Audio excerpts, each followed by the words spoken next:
Crawford County Commission meetings come into order the 13th day of November 2025. We're going to start off with new business, which of course is the City of Mulberry annexation public hearing. Chair will entertain a motion to open the meeting. Make a motion to open the public hearing. I'll second. Aye. First, we're going to have, Jim Emerson's going to talk to us first. Okay, can you all hear me, or do I need the microphone? Everybody can hear me, thank you. County Councilor Jim Emerson, I wanted to say a few words before we get started. This is a public hearing to allow all interested parties a chance to address the County Commission regarding the proposed annexation by the City of Mulberry. You can see we have a map in the back and some maps up front here with the proposed annexation territory. This was from a map presented to us by the City of Mulberry. Due to the potential of litigation, I've asked advised the commissioners to not answer questions at the hearing tonight. We're here to listen to you and to take your comments, both for and against the proposal, and that's our job tonight. We're here today pursuant to Kansas Statute 12-520C, which allows the governing body of any city by ordinance to annex land not adjoining the city if the following conditions are met. Those conditions are: the land has to be located in the same county as the city. The owner or owners of land have to petition for or consent in writing to the annexation. And the third reason is really why we're here tonight. The Board of County Commissioners of the county, by a 2/3 vote of the members, find and determine that the annexation of land will not hinder or prevent the proper growth and development of the area or that of any other incorporated city located within the county. This annexation starts with the city sending a annexation resolution to the county. The certified copy of that annexation resolution was presented to us on Monday, October 20th. That starts a 30-day time frame that the commissioners have to make the required findings. So if you're wondering why all this is happening, it's allowed in statute, and the statute sets the time frame. The commissioners must make a decision by Wednesday, November 19th. A decision will not be made tonight, as the commissioners will consult with legal counsel prior to making a decision. That decision will be made, at least as our plan, to make that decision at the Tuesday, November 18th County Commission meeting. A little bit about the hearing itself. This meeting is being live streamed, and the acoustics in the room, this is a great courtroom, but the acoustics are not real great. So we'd ask that as people are talking that you stay quiet as you can in the background so that we're able to pick them up on video, the people that are watching at home, and then later if we need to use this for any kind of minutes or for our use. So please be quiet. State your name and address before speaking, and address your comments to the County Commission and not to other audience members. Please conduct yourselves appropriately tonight, or you may be asked to leave the meeting. We hope that doesn't happen. We have a large number of persons that have signed up tonight that wish to speak, so we ask that everybody be as concise as possible. Avoid repetition if at all possible, because we want to give everybody here tonight that wants to an opportunity to speak. And so those are all the comments that I have at this time, Mr. Chairman, and I'll turn it back over to you. Thank you. All right. First, we're going to invite a representative from the City of Mulberry to speak.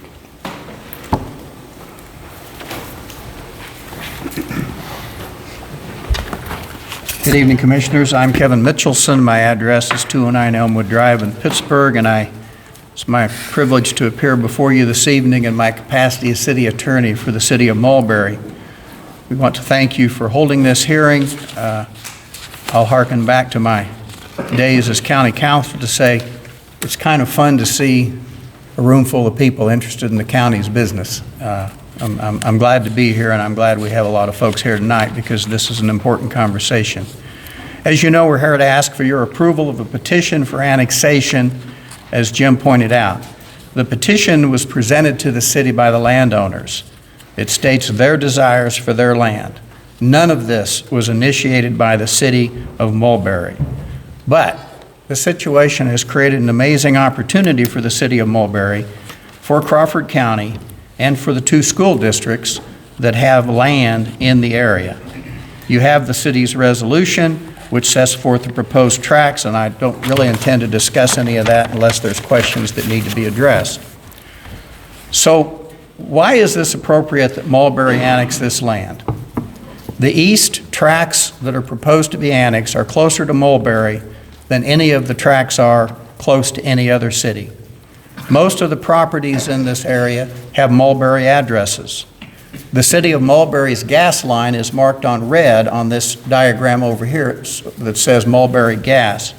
And it runs through these tracts from the border station 1 mile north of Grasshopper Corner in Frontenac, north to 230th, east on 640th, bends around into the city of Mulberry. There are local properties throughout this area, some local properties, I don't know quite how many, that are on the Mulberry's gas utility. And there is ability to provide gas anywhere in the area. The city water line comes in to Mulberry from the north and east and from Bone Creek. There's rural water in place, so there really is not going to be any, and this development, and I'll talk about the specific development, but this development's not going to require any additional demand from rural water or from city water. Evergy already provides electricity to the entire area, and as you're well aware, there's a new substation with major transmission lines built right there. The power that will come from the solar panels that are proposed by a developer to be constructed on this property will enhance electricity resiliency, which should help avoid brownouts and other problems in the delivery of electricity throughout our area.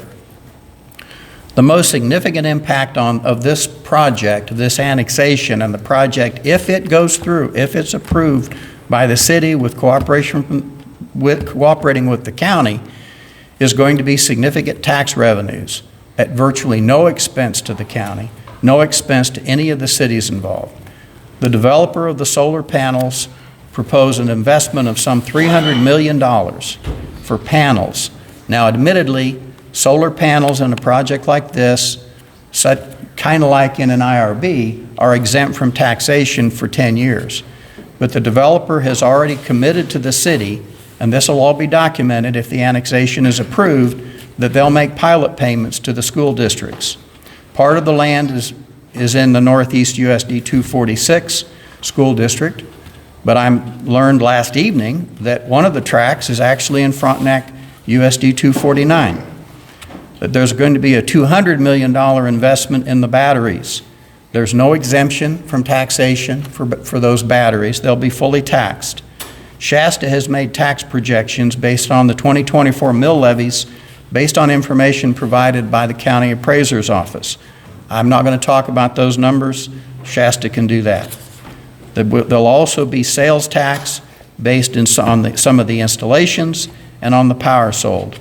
So there's going to be significant tax revenues to Crawford County, significant tax revenues to the city of Mulberry, significant tax revenues to the Northeast USD 246 school district, and actually additional tax revenues to USD 249 Frontenac school district. The developer is already working with Kansas Workforce. They're already talking to CTEC.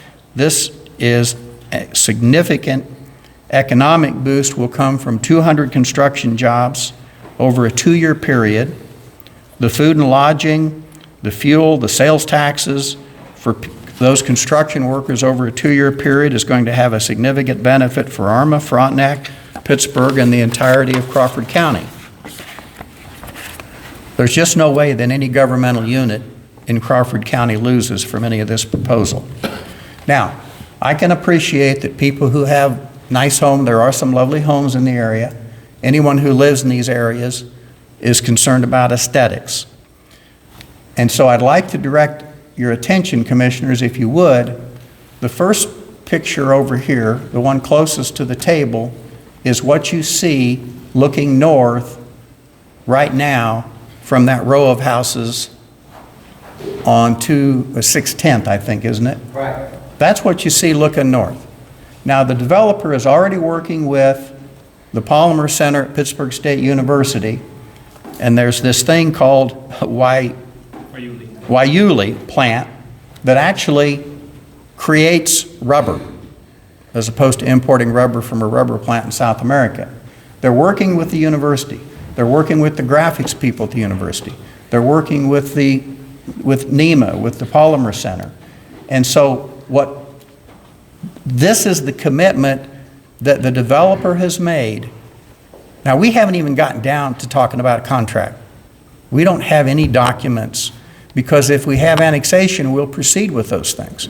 But if we don't have annexation, frankly, the city of Mulberry can't afford to do those things. But I will tell you personally that I demanded, and the mayor agreed, that has to be done, and that commitment has to be made before Mulberry was willing to go any further in this conversation. So you people talk about, I don't want to look across at solar fields. Well, right now you're looking at just an ordinary old bean field. But I would submit that what the developer has proposed in response to the requirements of the city of Mulberry is really pretty attractive. There is a 15-foot green space. There is at least a 50-foot setback of whatever plantings the university ultimately recommends to make this work. There'll be an 8-foot privacy fence. And if you look over at this the deal over here, this is that front tract on Highway 69.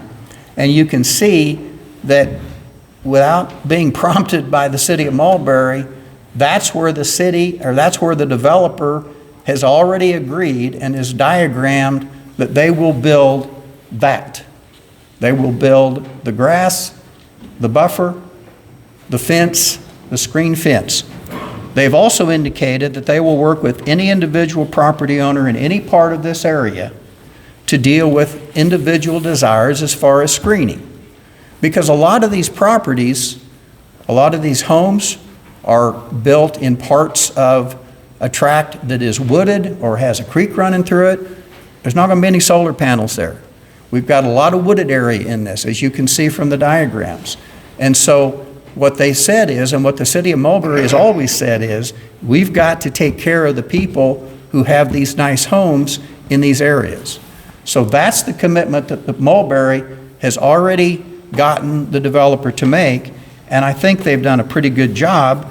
And frankly, that's with a great deal of help from the university, and we're pleased that they have chosen to work with Pitt State University both on the science and on the graphics and on the conservation parts of this project.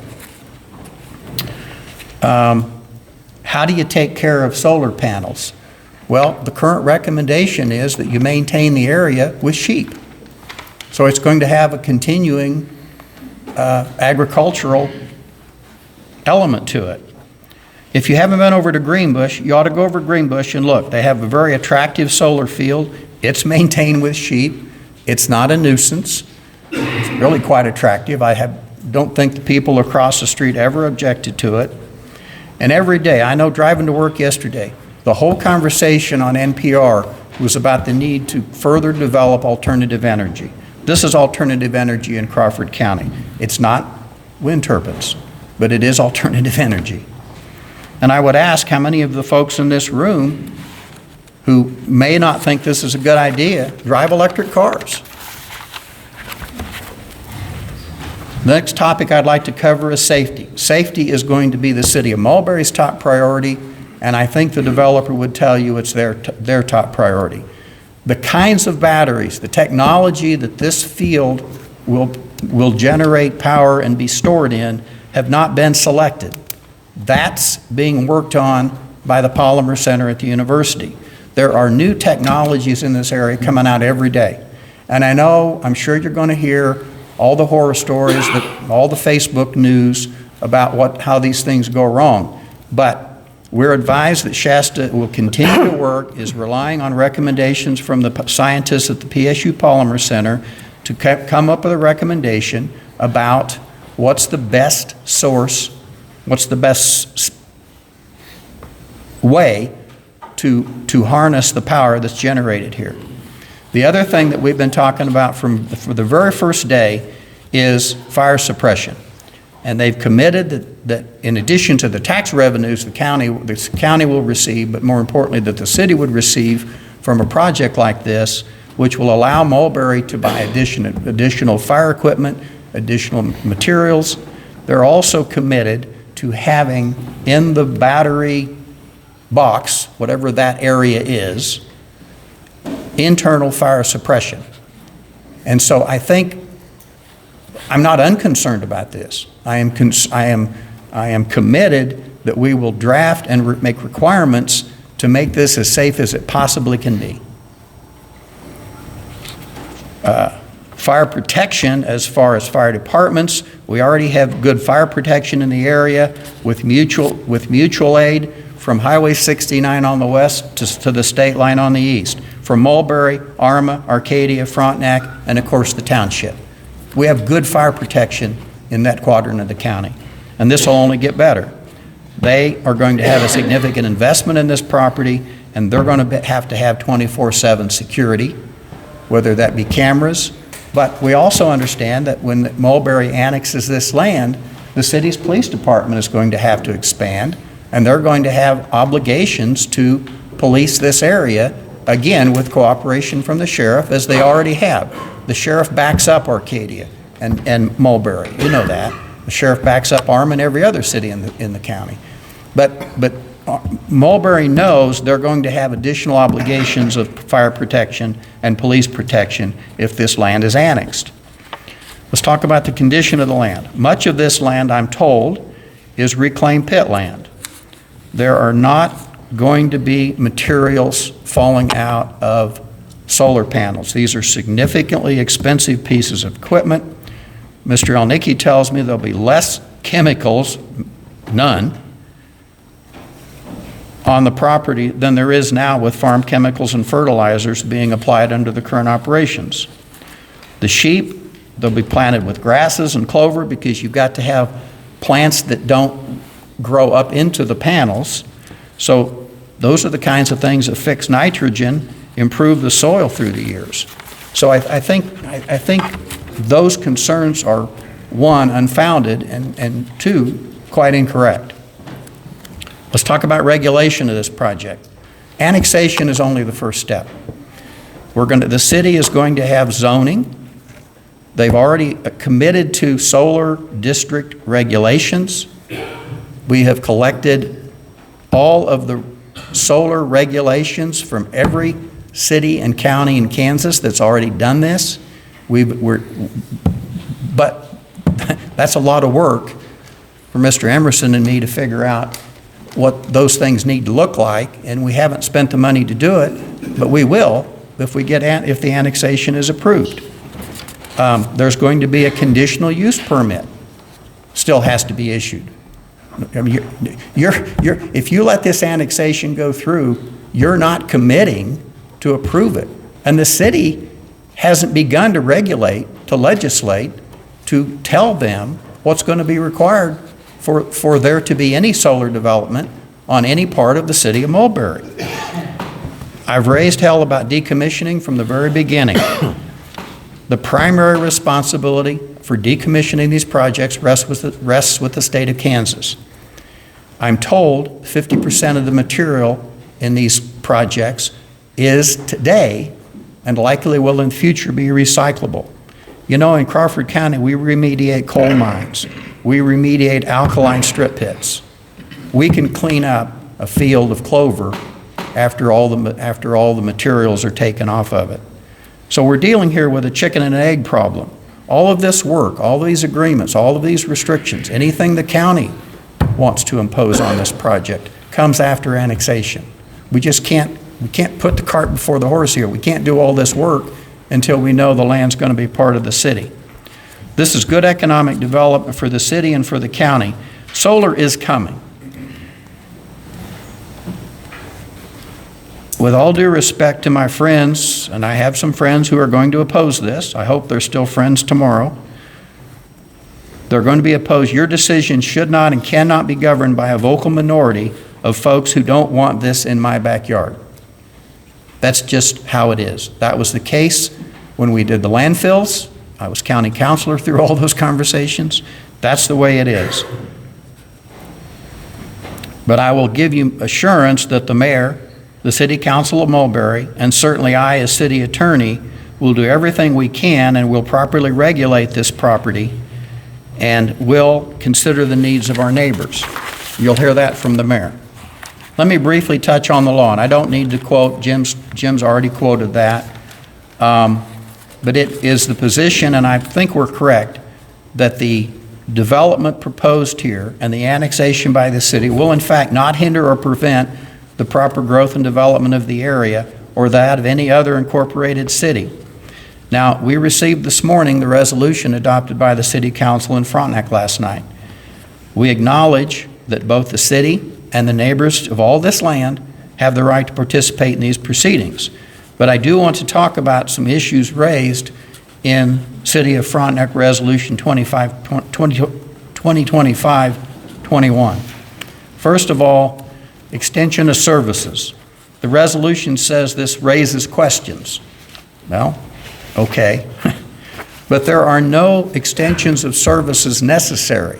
There are no extensions of service currently contemplated. All the necessary utilities are already in place. There's no intended use of this property that requires additional utilities.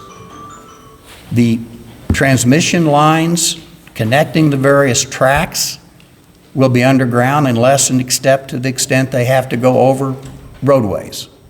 But there's just not going to be any more utilities necessary. I would also point out that there's no, in this statute, and I think the county councilor and even the city attorney from Frontenac would confirm for me, that there is no requirement of a plan to extend services. But the services that will become necessary will be provided by the city of Mulberry, because with this annexation and the development that's proposed, Mulberry is going to have money to do things it's never had the chance to do. And the county is going to have a great windfall of additional tax revenues as well. But 12520C does not require a formal plan. 12520B which is annexation of adjoining properties, talks about plans for extension of services, but even in that statute, a plan is not required for or as a prerequisite to the annexation of land of which all of the owners petition and consent to the annexation. So while I think Mulberry is going to have money to do what's necessary, I will tell you, and I think your very capable county councilor will agree, that a plan for extension of services is not part of this conversation yet. It will be part of the conversations between the county and the city at such time as the annexation is proposed, and it certainly will be part of the regulations to be adopted by the city of Mulberry and the contracts to be entered into between the developer and the city. Some portions of this land is not going to be able to have solar panels on it. In the event the city is fortunate enough to see residential development in any of these areas, the city will work with the developers to provide necessary extensions and new services, and will, as I've said, have the tax revenues to be able to do that. So I think the city of Frontenac's concerns raises concerns about the extension of services. One is unfounded, and two, does not justify denial of the request for annexation. The second issue they raise is road maintenance. The current proposed uses do not contemplate any increase in traffic. Solar panels are going to have a maintenance guy in a pickup, or maybe a utility truck. But this project, other than the initial construction, doesn't involve traffic. Doesn't involve traffic control. And the equipment will be less than the equipment that was used in this same area to build the transmission lines with the rust towers that we all see going up and down Highway 69 and east off to the east. So actually, I think when it comes to concern about the roads, there's going to be less farm equipment on these roads because El Nicky won't be driving his combine down the road because he's not going to be cutting beans, and there just isn't going to be a problem with roads. The city, on the other hand, will have the tax base and tax revenues to assist the county in the maintenance of the roads. And again, that would be a subject for discussion after annexation before this project, if it goes through, would ever be approved by the city of Mulberry. The county will have significantly increased tax revenues to buy materials and equipment to maintain the roads in the northeast quadrant and throughout the county. The third issue raised by the Frontenac City Council's resolution is the may cause an overlap of emergency services. Well, it may, but that kind of overlap already exists, and it's dealt with mutual aid. The township and ARMA have one station. Mulberry Law Enforcement works with the sheriff and fire protection. Mulberry goes to ARMA, Mulberry goes to Arcadia, Mulberry goes to Frontenac, Mulberry goes wherever they're called out. And these other cities do too. That's mutual aid. That's what we have in Crawford County, and that's not going to change. To the extent that any governmental unit deems necessary a formal interlocal agreement, the mayor has already told me the city of Mulberry will agree to that, and it won't be the first interlocal agreement that I've drafted, and we'll do what needs to be done to make this work for the cities and the county. The fourth issue is future growth. Now, the resolution from Frontenac talks about measured growth northward with infrastructure. Yes, they did annexation and they planned, didn't build, planned infrastructure for a new hospital that isn't going to happen. But again, we're as close to Mulberry as we are to Frontenac in most of these tracts. There's nothing specific being done on any of this land, any of this area in the next 5 years.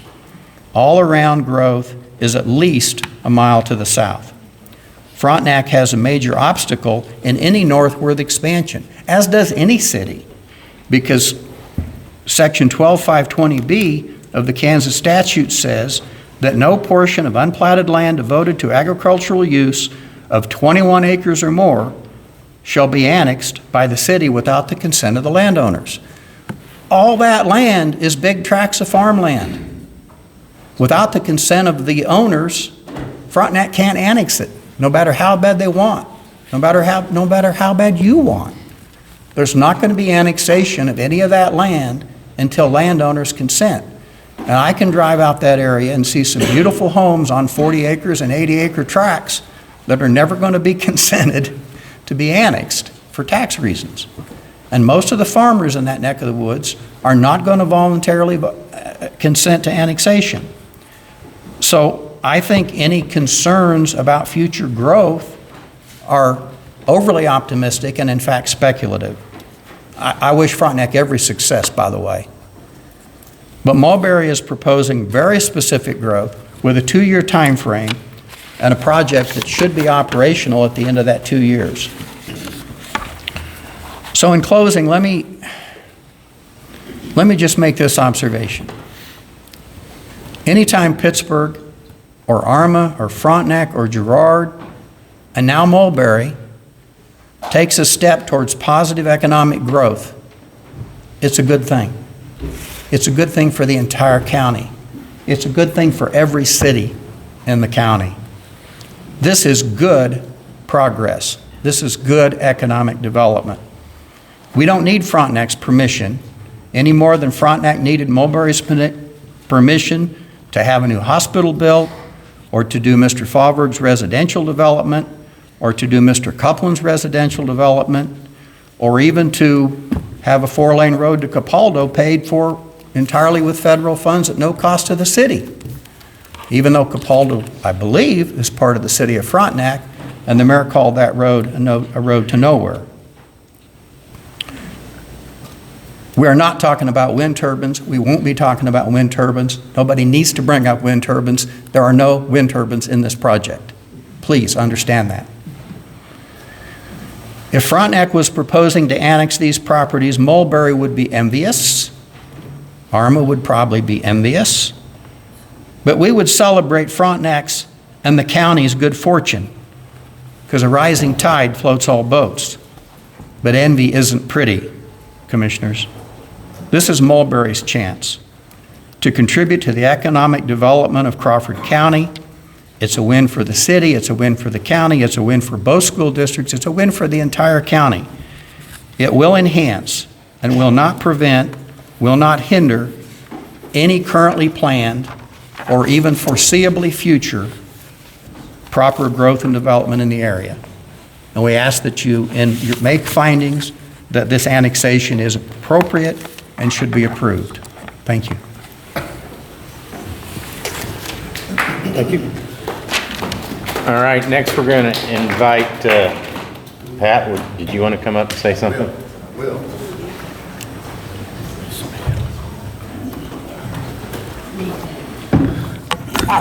Good evening, everyone. Good evening, everyone. I'm Pat Walden. I'm the mayor of Mulberry, Kansas. My address is 107 South Elm Street, Mulberry, Kansas. I've lived there for 77 years. I'm married to my wife. We've been married 53 years. She was born in Mulberry. We were passionate about Mulberry. I kind of told these gentlemen when we first started the annexation process, this is Mulberry's chance, maybe the only chance. The landowners came to us. I heard a couple other towns turn the project down. They come to us. We twisted no arms, but we listened. We listened, and we learned a lot, and we learned we got a chance. Tom, you guys, I don't have to come and beg. You know, how many times you see me come, you think, oh, what's he want now? Mulberry cannot go on the way it is, and this is a great opportunity. That's why we got it. We want to be good neighbors. I can't stress good neighbors. I thought Kevin touched on everything. We talked about the picture over there. If you don't like that picture and you want trees, let us know. We want to be good neighbors. We want to do what makes you people happy. But we want this project to go through for Mulberry, for not Northeast School District, Mulberry School District. That's ours. That's our school district too. Frontenac gets a little of it. And I get a little emotional, I'm sorry. Be patient with me, but Mulberry needs this, Mulberry wants that. I want to make something straight right now. I'm so tired of people calling me, showing me something on Facebook. There's so much misinformation. Mulberry has not been promised one dime. Mulberry has not signed one piece of paper. Mulberry's city taxes will not go up because of this annexation. Mulberry's utility rates will not go up because of this annexation. I'm just sick and tired of the misinformation and sometimes outright lies. But anyway, I'm here to represent Mulberry. We've got a lot of people here that I'm not the only person who grew up in Mulberry. There's a lot of people that has a lot of ties to Mulberry. We want to be good neighbors, and I just want to end with that. We will be a good neighbor if we're given the opportunity for this annexation. If it goes through, talk to us. What can we do to make your place better? We want it to be better. We want you to be satisfied as much within reason that we can do. It's not unworkable. So thank you for the chance to vent just a little bit, but thank you very much. Thanks, Pat. All right, is there anyone else that'd like to speak in favor of this project? Can I speak just a second? Absolutely. Typically. Okay, sure. Typically, I speak on behalf of Shasta Power, but tonight, I'm speaking on behalf of the 503C, whatever we've got with, we are Southeast Kansas Development Association. What we do, our group, our nonprofit, we help rural communities that don't have the staff to go through those Department of Commerce, the paperwork to navigate what they may need to do to be able to take advantage of some opportunities out there. A little over a year ago, I sat down with Pat and Ernie, and I think Gus sat down there with us as well, and we looked to do a little needs assessment on what Mulberry needs as far as infrastructure, water towers, water plant. They've been under some pressure from KDHE. They've got to bring some stuff up to higher levels. It's been 100 years since they've had their water tower, anything really done, because I asked last time it was lined, and Ernie had been there since 1994, and he had never known it to be lined. So I'm looking at, well, we've got all this stuff that we can do with CDBG. The problem is when you have a small community with less than 500 population, you have difficulty making those matches. Because CDBG requires a 25% match. So if you're doing something for $100,000, which is nothing in today's world when you're talking about water, the city's got to come up with $25,000, and that's just not workable when you have such a low budget. We were working together long before Shasta came into the picture. We want to continue to help Mulberry move forward.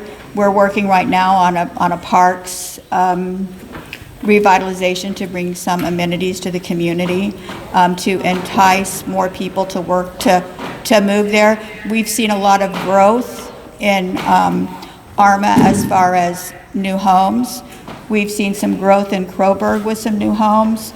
And we've seen some growth outside of Mulberry, and Mulberry's done a great job in cleaning up their community. But probably one of the most important things for everybody that lives east of 69 Highway, there's only so far that you can go east to make a bigger footprint for yourself. And all of us need to be thinking about going west. Frontenac needs to think about going west, because that's where your growth is going to be. Arma needs to be thinking about west. They've done that with Dollar General, and now they're doing that with Casey's, because that's what generates the money for your community. Mulberry can go no further east than they are right now. Mulberry's where you have a house and your living room is in Mulberry and your kitchen is in Missouri. They have to go west. They are close to this. The landowners have requested, because everyone has a commitment to Mulberry. We all want to see Mulberry survive. We all have roots. Everyone that's involved in this. My grandparents are buried in Mulberry. I mean, I'm not from Kansas, but I still have those deep roots that are here in Southeast Kansas. And please, don't take this away from Mulberry.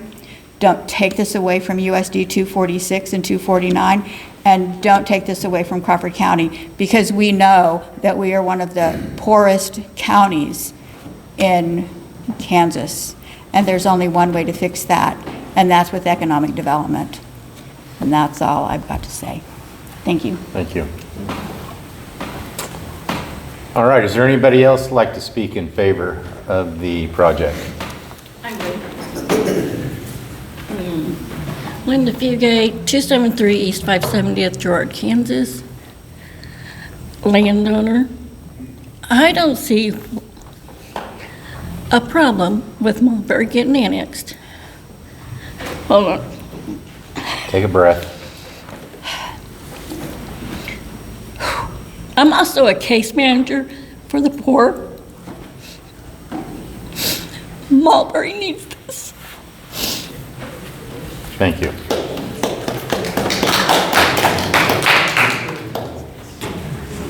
All right, anybody else? Steve?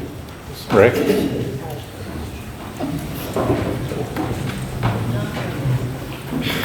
I'm Steve Coupland. I got approximately about 500 acres that's going to go into this project. And I just want to clarify, there's been a lot of, stuff going around, but I've got a development that's a 40-house development right next to Rick's from Larry's Diesel on back and about half a mile of highway frontage. And I went to Frontenac, and they were not interested in my development, in growing that way. So when they said they were going that way, it kind of shocked me. I went through the county, and I guess I'll probably, if I develop the highway frontage, I'll probably go through the county too. So that's just what I was, just wanted to clarify that. And, we went to, gave all 3 cities over there a chance to take this in, and went to city manager of Frontenac, gave him the numbers. John actually called him and never got a call back from Frontenac. That's truth. And the mayor of Arma also had a chance. No call back. The only one that called back is Mulberry, so that's why Mulberry got it. So that's all I'm going to say. Thank you. Rick?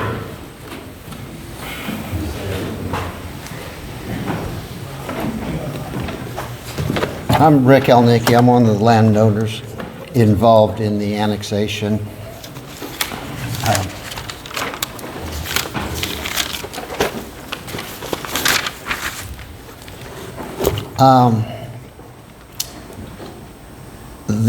I live on 500 acres there that's involved in this annexation, and I've been paying taxes to Crawford County for over 40 years on this 500 acres.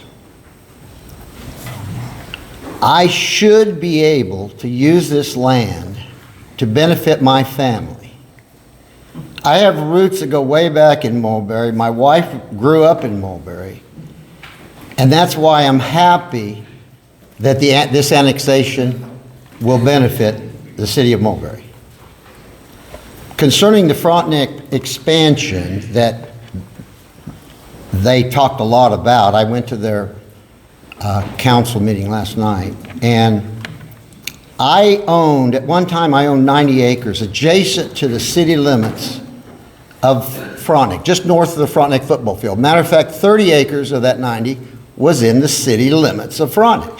So as soon as I bought that, I went at the time, it was Mayor Kennedy. I went to Mayor Kennedy, and I said, I would really like to develop this into family housing. I said, on that 90 acres, we could put at least 20 homes. I said, but the problem is, my only access is across the Kansas City Southern tracks to the east. I need to use the easement that when I purchased that property from Favre, there was an easement going in there for farm equipment. So I went to the city, I said, I would like to use that easement for access into that 90-acre housing development. The Mayor Kennedy said, I'll talk to the council and get back to you. After their meeting, I contacted him. He said, the council is not, they refused my request to allow access using that easement that was previously in place for farm equipment. So I went to the school district. I talked at the time, it was Rick Simoncic. I talked to Rick, and I said, is there any way I could come through school district property to access this? I'd really like to do this 90-acre housing development. He went to the school board, he got back to me, said, no, we're going to turn you down. We don't want to allow access through any of the school district property. So I gave up on that. And just a few years ago, I sold the property. If a city's really interested in development, I own 250 acres. It's within a quarter of a mile of the city limits of Frontenac. I've never been approached by, anyone from Frontenac to do any kind of development or annexation or anything. So I question their desire to cause a problem here for the city of Mulberry.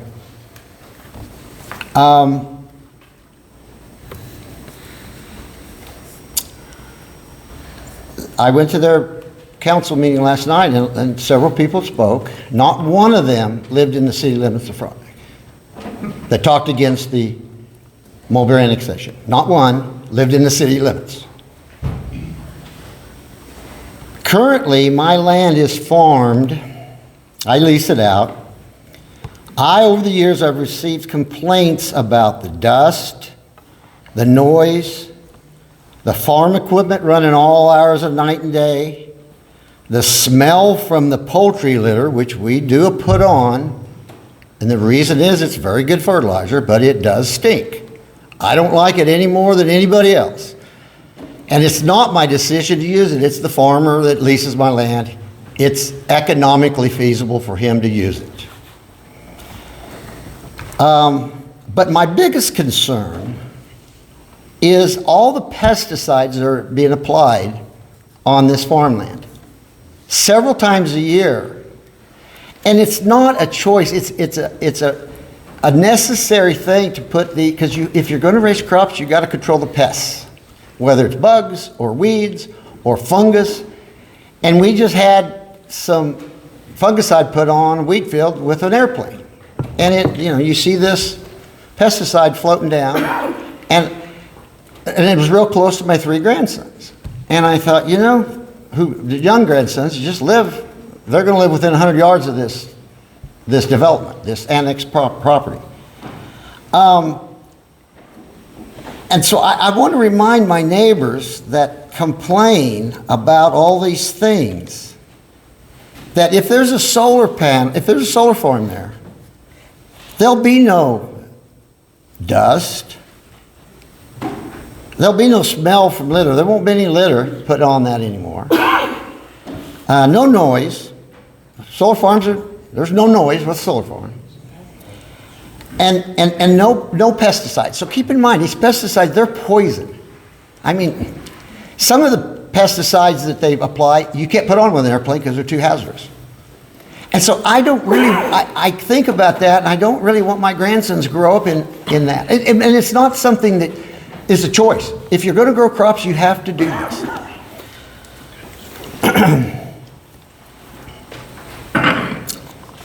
A solar energy is the safest form of electrical generation. And I just don't understand the opposition to this, but it is. So that's all I have. But I'd be available for any questions that anyone might have. Thank you. Thank you. Thank you. Ma'am, would you like to speak?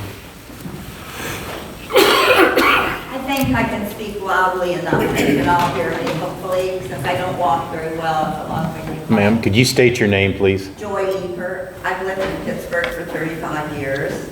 I've supported solar energy since the 70s, I think, for Nixon and Reagan, and long before it became a political football, we were all on board with that because we knew it was important for our children and our grandchildren to have a safe planet to live in.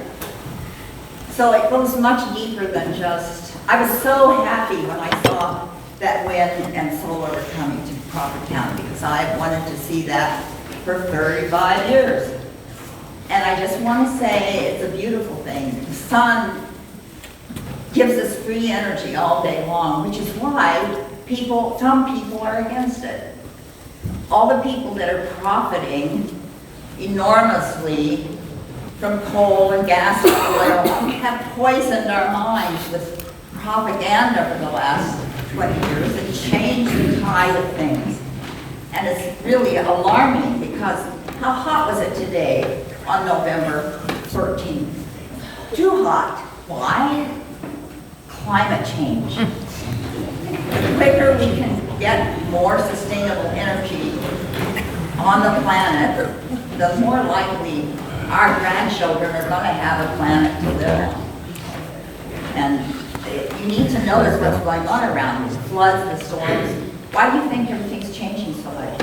Why is this the hottest year on record? You need to do research on independent places that are not being paid by those who profit. The money is the problem with this whole situation, I think. And I just hope you will do good research because solar energy is great. We have a small array. My children in Colorado, my children in California have solar, and it's a wonderful thing. So I just want to say I strongly support it. Frankly, everybody I know strongly supports it.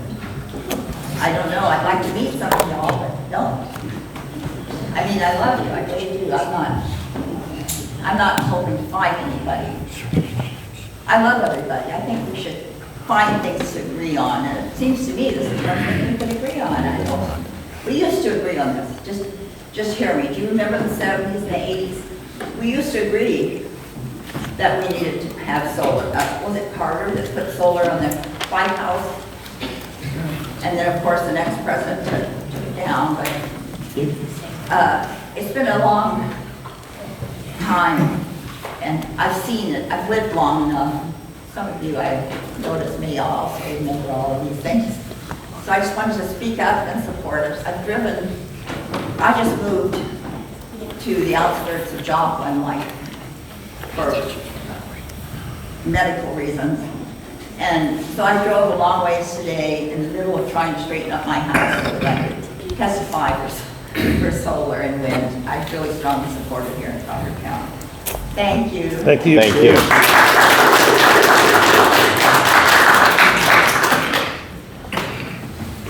All right. Anyone else like to speak in favor?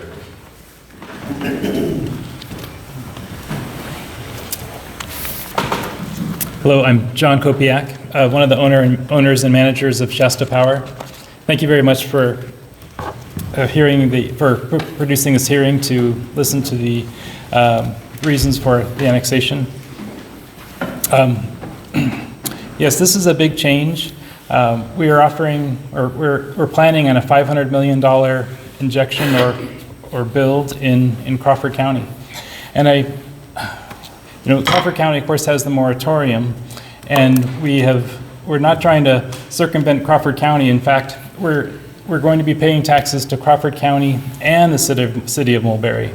So Crawford County would get the exact amount of tax revenue that we would have if it was just in the county, but now we've added a bonus for Mulberry. And if anybody's been to Mulberry lately, you might see that they need it. In my opinion, they are the single city in this area that needs the help the most. And helping Mulberry helps everyone around. As Kevin mentioned, helping Mulberry floats all boats. We'll be hiring about 500, or we'll be employing about 200 people to help construct this for approximately 18 to 24 months. That's a huge economic injection. Excuse me? Somebody's phone. I'm sorry, sir, go ahead. Yeah, and I also invite you to go to and see other solar sites. Greenbush is a good example. It's extremely quiet, and Greenbush has sheep on it. We are interested in putting sheep on our farm as well. I want to make a clarification. We have not signed any agreements to put sheep on the farm, absolutely, and certainly we have not signed anything with Robert Dutton at Oscar Mike Environmentals. We would like to, but it's way too early. We have to have the annexation to go through, and then we will proceed with the development, and we very much would like to have sheep on the farm, but I wanted to make that clarification. Of course, we'll have a decommissioning bond on the solar farm for the entire length of the period that it operates. About half of the materials will be recyclable, and about half won't, but we'll have a decommissioning bond for the entire life of the project. Battery storage is a hot issue. We have not chosen our battery technology. We have certainly ruled some out that are found to be too dangerous or flammable, but some of the ones that are contending right now are vanadium redox flow batteries, lithium iron phosphate or LFP batteries, sodium ion batteries, nickel-based batteries, zinc air batteries, and solid-state batteries. It is too early to choose a battery technology right now. This won't be in place until approximately 2029, and so we want to choose an appropriate battery at that time. And we've already committed to having foam on site to address any fire concerns, as well as a fire truck dedicated for Mulberry. And a fire truck for Mulberry is a fire truck for the entire area. as there is cooperation for emergency services between cities. I've already given the commission the tax revenues that the county and city should expect if they approve these and it is built. This, of course, is quite high level. There's a lot of change in the cost of PV and batteries right now. We have tariffs and inflation, and there's a million things changing the costs of solar development right now, but this is our estimate. And we did work with the county assessor to come up with the tax revenue for the city and county.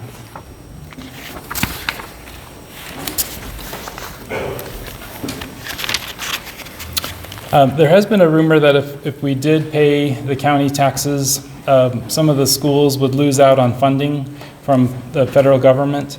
I'm aware, I have some understanding of this, but it's limited. I have also talked to the superintendent and the county treasurer about a payment in lieu system, which the school district could keep on the federal assistance that they have now, but the project money that would be dedicated to the school could go to the school in a different fashion, such that they could keep their federal assistance and hopefully get two buckets of money. Again, this is preliminary, but that's my aim, is to help the kids out with more money and certainly not less. Of course, if the project goes through, it is projected to pay more to the school district than they are earning now from the federal government.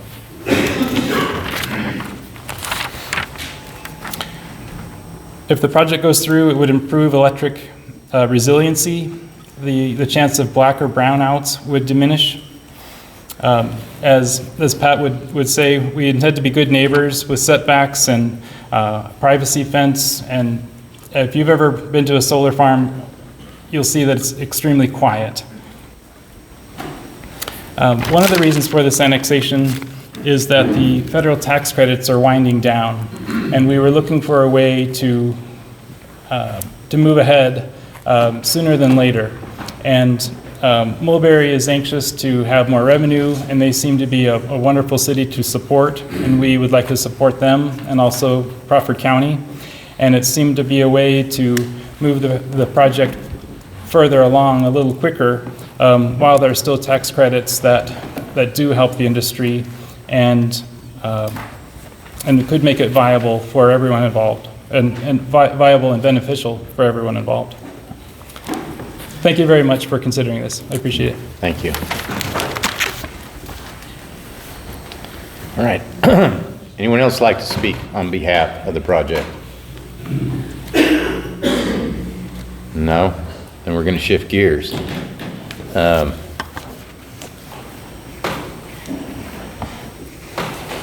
Are there any representatives from any of the neighboring cities that would like to speak?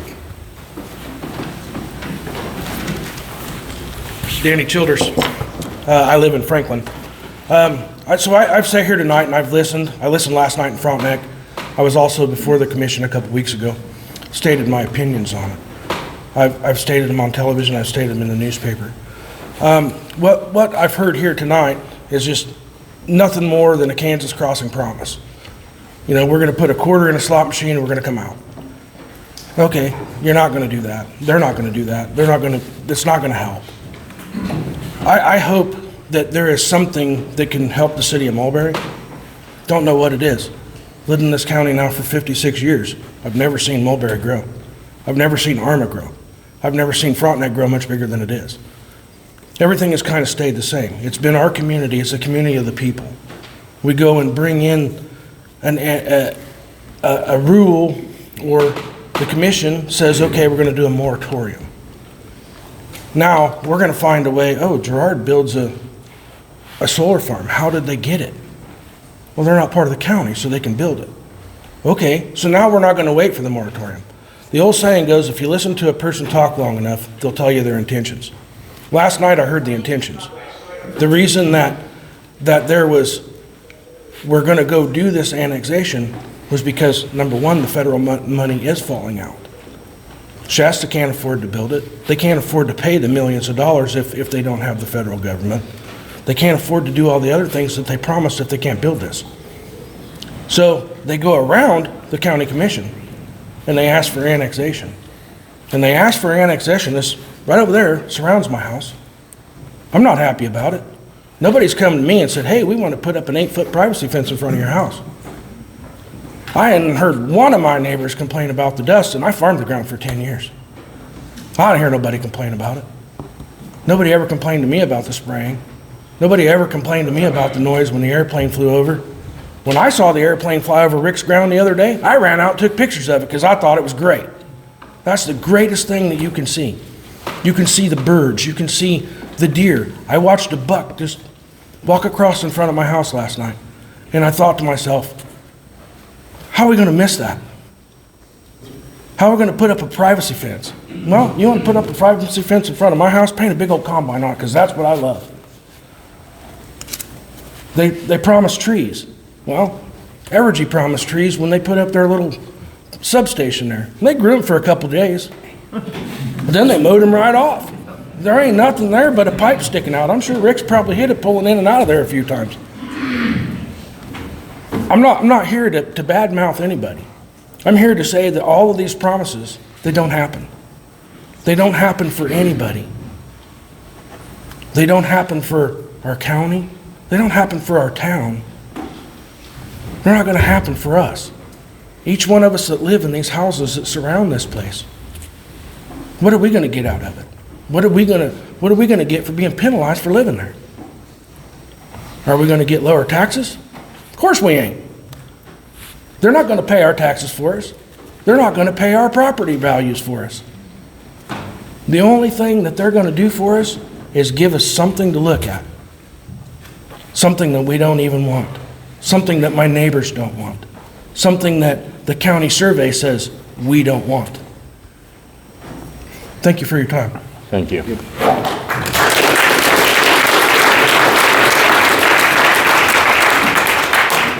Paul Chrisman, 855 East 610th Avenue. Hello, Commissioners. Good morning. Good morning. First of all, I just want to say, afternoon, I'm with you there. Usually have these in the morning. First thing I want to say is thank you for giving us an opportunity to hear your constituents, let us express our opinions.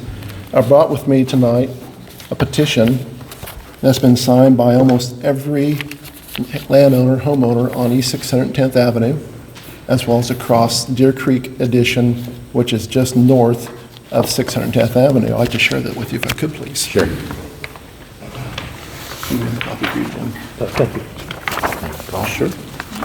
There we go.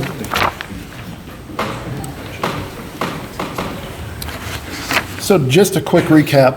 It's about a year ago we were in this building, very same room, and we're listening to the county present their plan for strategic growth and a comprehensive survey with outside counsel.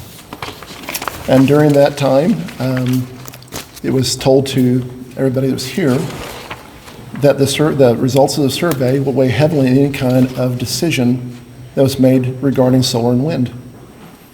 And we flash forward to today, we're here not talking about that, we're talking about an island annex by the city of Mulberry. And in our opinion, why? It's because Oregon LLC has decided not to be a good corporate citizen and has decided to try to circumvent the county's governance. And I'll get into the petition. The proposed annexation, we believe, is a blatant end run around the county's survey process and current moratorium. The developer is using the city of Mulberry, which comprises 960 acres, to circumvent the county's oversight, and if approved, will manifest injury as described in Kansas Statute 12-520C and KSA 12-521. So by statute, you have the power to say no. Just as Douglas, Johnson, Reno, and Sedgwick counties have done since 2024. And the reasons they've done that is two things. They said it would stop orderly development and it would cause manifest injury. We believe that this project will cause an immediate halt to any future residential development and harm orderly development. As Mr. Copeland has said, there's actually development in process now for housing, and there's opportunity for a lot more housing within the USD Frontenac School District. We believe this would be a negative impact on Frontenac School because of the property runs alongside the geographical area. It's the only expansion they have at this point in time with an active housing development. And not only do we believe that, the City Council last night of Frontenac reiterated that. And yes, they did have 4 or 5 points. The last point was it would hurt orderly development. And I believe that's one of the things in the statute that the commission will have to decide if that is the case.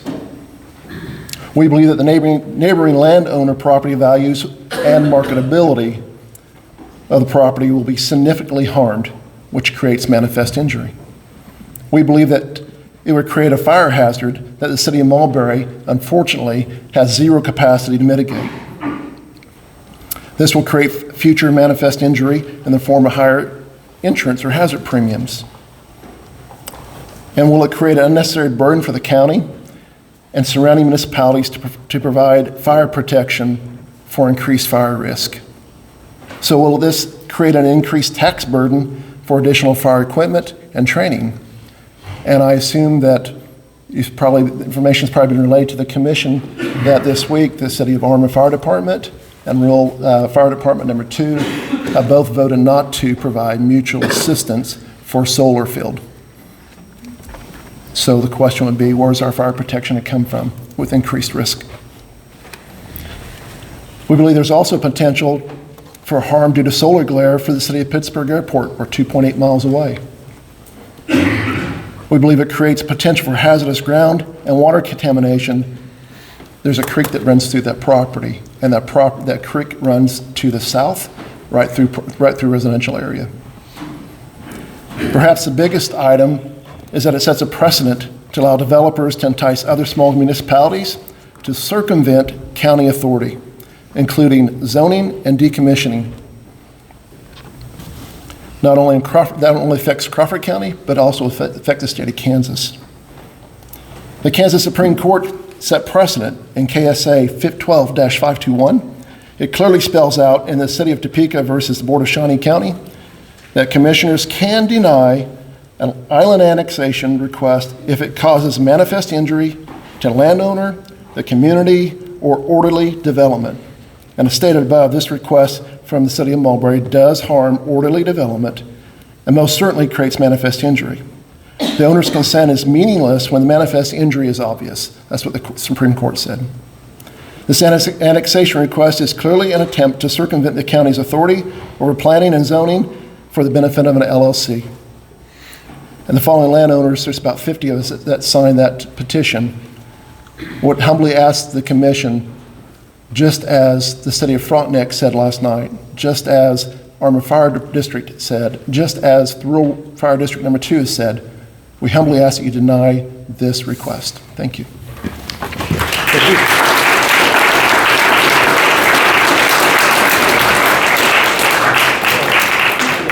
I'm Danny Hookover, and I live over here at Girard, Kansas. I live in rural. And I got one question that's really important to me, and I'm going to see if one of you boys can answer it for me. What if we have a big hailstorm on them solar panels? It breaks them up, and the cadmium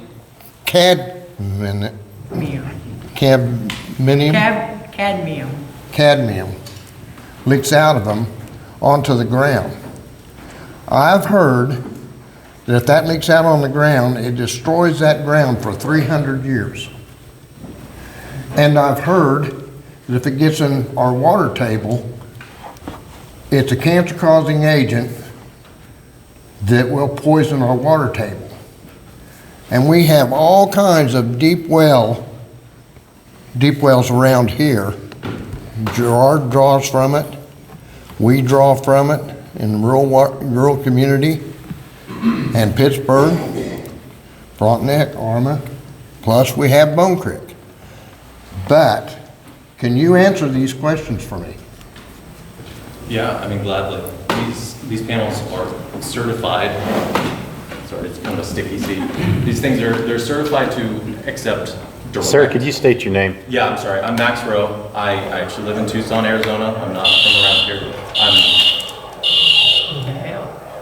Is that the fire drill? It's an office Somebody alarm. doesn't want me to speak. Well, so they are certified and insured to, be a direct strike from hail up to 1 inch around at full, I don't know the exact speed limit, but whatever a typical hail, trajectory and speed is, and they will not break, right? And then there are no chemicals that leak out of these things, even if they are. What's the cadmium? Those are old style panels. There's these are principally silicon and glass and plastic, and there are trace amounts of metals, but these are not leaching materials, and they do not poison the ground. Many of these panels have been broken. This is like any technology. You might have incidents from a storm or a strike of some kind, and this does happen, but they're not coming out with hazmat suits to clean these things up, right? You go out, guys, the cleanup procedure is wear a dust mask, you put up a new panel, you sweep up the mess, you throw it to a dumpster. And who's responsible for that mess? The company is responsible for it. You guys? Absolutely. Yeah, absolutely. Well, he asked the question, so, this might be out of order. If you don't want me to answer questions, I'm happy not to, but, he did it. You have a legitimate question. We're really not here to speak of that. We're here to talk about annexation, but I understand your concerns wholeheartedly. And I'd like to take a few minutes till we get this turned off. Yeah. So, Take a break. That was my most concern. sure, sir. We want to make sure that we're here, but we want to be open to communication directly. So we're not here to hide anything. Right, so any questions, you guys put them on a list and we'll answer them one by one. 5 minutes. All right, we're going to take a 5-minute break till we get this turned off. I'm not sure what happened. So,